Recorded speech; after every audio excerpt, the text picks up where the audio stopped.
Tennis string stiffness.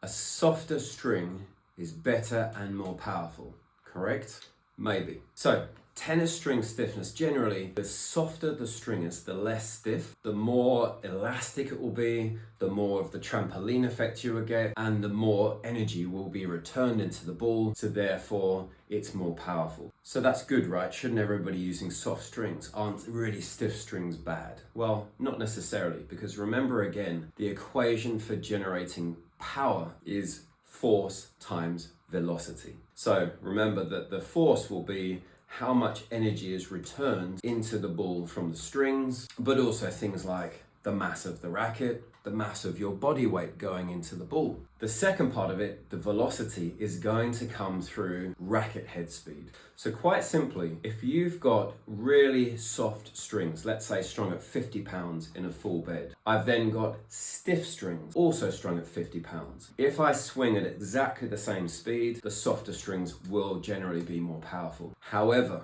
the softer strings, because the ball is kind of dwelling on the racket, it makes the launch angle a little bit more unpredictable. It's harder to control. So therefore, I may have to stop swinging the racket as fast as I can in order to get it into the court. Conversely, if I've got stiff strings, that means I get much more control because the ball kind of rebounds and there's little elasticity, and you can actually have a more predictable angle and place the ball more accurately, which then should enable me to swing much faster. So actually the result can be, because of the control factor, a stiffer string swung faster with more accuracy can be more powerful. Doesn't that then say we should all be using stiff strings and swinging fast? Well, not necessarily, because unfortunately we've got these things here: arms, shoulders, elbows, wrists, and stiff strings are generally not very comfortable. You're really bearing the full force of the ball hitting the strings that's traveling down the racket and up through your arm. So really, I guess the optimum thing to say is the ideal state should be